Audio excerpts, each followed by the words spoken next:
Lotargar friends, hey everybody, it's Jason Blaha here, and it's time for another Orc Mode workout, and today is Dynamic Effort Squat and Deadlift Day. Now this video is going to be pretty long, and I'm actually still training between, so if I sound just slightly out of breath, it's because I'm coming in and doing the voiceovers in between my sets of Skullcrushers. Just again, so that while I've got a little bit of quiet time and there's not a lot of yard work and stuff going, I can go ahead and get all this voiceover. So in between sets, I'm actually coming over voicing over the earlier sets. So I went ahead and did 10 doubles today on the box squats, which means I bumped the weight just a hair. The name of the game here, compensatory acceleration. Now, it starts getting slower as I go because I'm not quite used to doing this many sets. I usually stop it at 8 sets, right? That's what I've been doing. But I like to do the doubles too on some stuff. Which means you need like 10 to 12 sets. And will I eventually build up to maybe 12 sets? Yeah, maybe build to 12. And that's the thing. People are going to say like, man, these videos are starting to get longer even with no warm-ups of any type. And that's right. And that's because over time, we build work capacity because, guys, I'm going to get as strong as possible. And so me working in this concurrent periodization, what is it I've said to people before? Concurrent periodization is not for novice lifters. Novice lifters do not need this sort of training volume. They do not need to vary their loads. They don't need any of this stuff. And so for most of you out there, you're still novices. And if I jokingly had people come in here and say, but Jason, you're still a novice. You get these fucktards. No, just because my strength has dropped a bit doesn't make me a novice. Oh no, because I'm a mid 400s raw squatter at the moment. I don't deadlift much more than 500 just after pulling my back and everything. But I've previously been stronger, and those are not novice numbers, and I'm going to push those way up. And here's the name of the game, guys. Yes, training volume is going to go up. Yes, I'm going to be using a lot of different tools. All right, that is one thing that I'm going to do just to keep changing my overall body composition. And guys need to remember, people are like, oh, did you get your cut? It's like, no, guys, I don't even get carb up days. I'm on straight keto right now. I'm on straight keto. I don't get carb up days. I don't get cheat days. I do cardio every day. I mean, I'll continue to get leaner, and there are going to be days to where I'm holding more water than others. There are going to be days where my legs look fatter or leaner than others in shorts. There are going to be days where my face looks leaner than other days. That's normal. That's the difference. Unlike a lot of people who only film on their days where they look their best or who do very few videos every week, I'm filming every day. I put up multiple videos every day. Now, granted, a lot of the fluctuations you guys see might be weekly fluctuations, and you don't realize that you're watching a 2-week-old video. All right, just because I upload 2 videos in the same day doesn't mean they were even filmed in the same week. So other people need to keep in mind also. I think like right now, I just checked, and I have 30 videos sitting on my computer that have not been uploaded. 30 videos that aren't uploaded. So don't judge what I look like on the day that you see an upload and assume like, man, Jason dropped, his water shifted day to day. No. Those are 2 weeks apart. And there might be 3-4 days in a row where I'm holding more water in my face or my legs than another. That's normal, guys. Just got to deal with it. Keep training. Keep the diet on point. Day in, day out. But yeah, the work capacity is going to have to go up.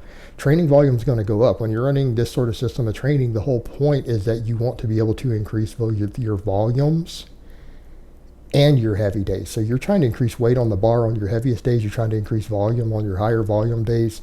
And the whole point of this style of training is to recover with it. You get in good enough shape between all your conditioning, general physical preparedness, cardio, other stuff you do, combined with these different protocols. And what we are trying to actually do is maximize workload every week while staying within your maximum recoverable volume. And that's one reason we use all the varied training loads on any sort of concurrent training.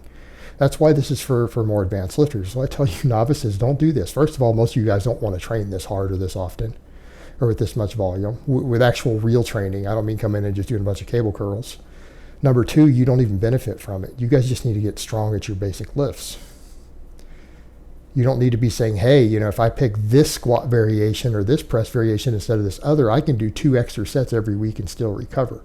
Right? You guys don't need to worry about that sort of thing. You really don't. Just follow your basic novice linear progression programs. You'll be fine. And that needs to be stressed. That needs to be stressed. Get your squat up to 400. Get your deadlift up to 500. Put on your first 20 pounds of muscle. right? Do all that stuff. Once you get there, then you can start worrying about stuff like this sort of training.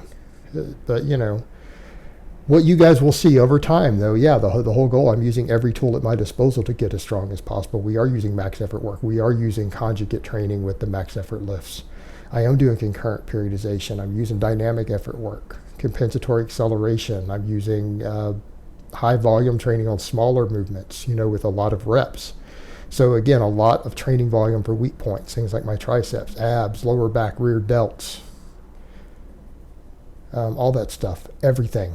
Because the whole point is that I am trying to get as strong as possible now. Trying to get as strong as possible, which means I'm going to use every single tool I have available to me. And on top of that, it's got to be about size at your body weight also, which means I'm going to have to continue to get leaner. And there's one reason I went with the diet that I went with. I know that me personally, lower carb diets, and there is evidence of this, and people need to look deeper into the data. They work very, very well for controlling inflammation. That is one of the medical uses used for them. It's one of the things that's being researched. And people will say things like, well, that doesn't make sense. Saturated fat is inflammatory. That's correct, and you have lower circulating saturated fat in your blood on those sort of diets. Again, go look at some of the research on it, actual research into things like the Alzheimer's and epilepsy research. That's a lot of what they look at. But a lot of lifters I know, especially guys who are past 40, find that they get better connective tissue recovery. We don't get as much inflammation and things on this sort of diet, right? We don't get as much inflammation.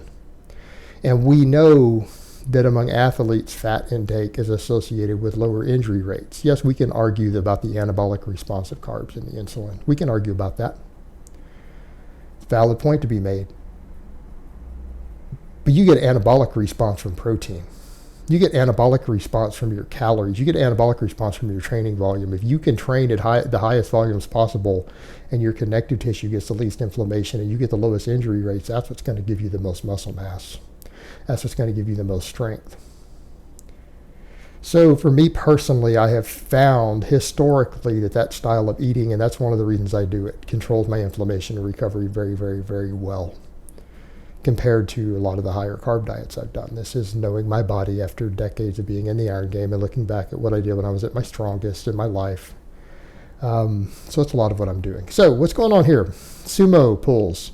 I'm getting into my groove with these. And I notice I'm limited by my thumbs, so I did my first 5 pulls with my hook grip, and then I strapped up. Again, I've said in the past, people need to say, oh, I thought you were against straps. No, I'm against most people using straps. Most of you guys aren't pulling high volume with a hook grip. People who train with a mixed grip have no reason to ever use straps. I'll state that again. If you do mixed grip and you use straps, I don't know what to tell you. Your mixed grip shouldn't be giving out. You just switch hands, just rotate it. But at a certain point when you are training to pull with a hook grip, the straps simulate the hook grip bar path very, very close, because the hook grip actually acts like straps. But you are limited by your thumbs. You can only do so many pulls, and I'm pulling with a hook grip twice a week. It's been limiting how much total volume I can do on my speed days. Now, granted, these are getting slower. That's something else to be said. That's something I'm going to talk about more and more. There's a reason really short people pull so much weight sumo. You notice it's slow off the floor and fast past the midway mark? That's why you'll see really short people who sometimes pull sumo 100 pounds more than they conventional. Because the sumo is hardest off the floor, the plates are at a standard height. Really short people have a shorter range of motion. And I think it's very obvious when people start looking here that they realize I'm actually not lying or exaggerating about what my actual height is. I'm actually not as short as the internet tries to claim I am. It's just stupidity. Because I don't have a really short range of motion on the sumo. And I have long arms. So I'm talking about legitimately short people. I'm not talking about people who are 5'9", 5'10". I'm talking men who are 5'5", 5'4", women who are 5'1". A lot of those people pull 50 to 100 pounds more sumo than they do conventional, whereas in a lot of average height people and taller people, there's no difference. They pull the same weight. Notice again, to pop off the floor is really hard on sumo. Now, some of it's my technique. I do need to clean my technique up on sumo, and I've got to find my sweet spot for hips and everything else. I need to find all of that because I don't normally do much sumo. Doing it now on the speed pulls, speed day. But I'm slower from doing box squats because I've used a lot of my energy up, which makes these harder. And I still need to find my ideal hip setting and everything for popping it off the floor faster, but I'm still very, very slow off the floor. Again, sumo is like that though. Sumo tends to be easier near the top and hard off the floor, which is one reason it works really well with accommodating resistance for people who do it for speed work. I'm really not set up here to do it correctly. Like the way my my pegs are set for my bands for my rack, it would be very hard for me to set up bands to do this. Unfortunately, I don't think I can do sumo in my rack using my band pegs. I really need a separate platform if I want to do speed pulls. So if I end up doing something like that, I'll have to do chains, which has its own set of problems on deadlifts. I've done it. You guys have seen me do chain deadlifts before on camera many years ago. So for now, I'll just have to do the speed pulls like this, and that's fine. It's training me to get more explosive off the bottom of the sumo. But yeah, the top half is easy. It's getting that pop off the floor that's hard. That's okay. But yeah, you'll notice again, I strapped up to save my thumbs. Because again, my thumb skin, when I start to get that callus, I feel like one of them starting to tear a little bit, which usually happens after about 5 heavy reps on either day. That's when I'll go to the straps and try to get a few more. I would have tried to get 10 today instead of just 8, but I felt like I was getting really slow. And so if I'm going slow, there's no point. That's no longer speed work. You know, we'll save those slower pulls for my max effort day, for all the deficit deadlifts. All right, first accessory. Good mornings with a safety squat bar. My God, these are hard. You better have one hell of a strong neck and set of erectors to try to do these heavy. It's one reason I'm going light. I know I've only got 155 pounds on the bar. But you know what? After all that other work, that's about all I could handle. But you talk about a movement that you will feel. You talk about neck training. Everyone wants to talk about neck training. There you go. That's some neck training. That absolutely trains your neck. Trains your thoracic erectors, your spinal erectors, your hamstrings, everything. Trains everything. And they're legitimately tough. I mean, that's a legitimately tough exercise. But I mean, you talk about your entire spine and posterior chain getting work. There you go. And it doesn't take a hell of a lot of weight to do it. Particularly if you're tired from doing other work first. Man. So I'm going to kind of alternate with my good mornings because the bar that you use absolutely affects where their focus is. And again, I need to get strong at everything. And again, I'm not against exercise variation for advanced lifters. I'm just against people thinking they need 37 small movements, all right? Your bicep doesn't have 12 different functions. But when it comes to a lot of these big exercises, yeah, using variation, particularly for your accessory work, using some different variations of stuff will absolutely thicken you up because that's the other name of the game. Orc mode is about getting thick. And thickness comes with building everything. Building up everything, all the muscles that make you thick, everything in your back, everything in your shoulders, your posterior chain, right? And there's a confidence that comes with that. I mean, all these people out there talk about training to get more confident, right? I'm gonna get confident. That'll help me with girls or whatever else. Being strong and powerful and solid will boost your confidence. All right, that'll boost your confidence. Absolutely. When you are physically strong, top to bottom, and you don't have any weaknesses, trust me, a lot of those insecurities you guys have will go away. A lot of those insecurities will go away. And it's not the fact that guys get these pretty bodies that helps them do well with girls and all this other stuff that they think. It's the confidence that comes with it. And a lot of the guys who train just to be pretty, guess what? Most of them still don't get confident. And so it doesn't matter. It doesn't matter. They still don't get the girls. They end up just being gym cells. So, you know what? Just get thick, guys. Get strong. And don't worry about it. Go orc mode. So speaking of thickness and weak points, Skullcrushers. Skullcrushers again. Today, slightly less volume, a little more weight. Why? Because I'm getting stronger on them. I've done a lot of reps, like 5 by 12 the last couple workouts. So we just did a quick 3 by 10 today just to finish them off because tomorrow's going to be high volume pressing day. Right? It's going to be dynamic effort. and all the accessory stuff. So, you know, we want to have a little bit left. We want to have a little bit left, but we want to come in and re-hit those triceps, varying the workload just a little bit.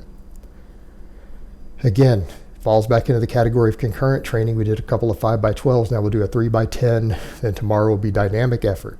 And then we'll probably do dips or something. And I had some people say, why don't you do something besides the Skullcrushers? I would recommend this and that. No, I'm not interested in your recommendations.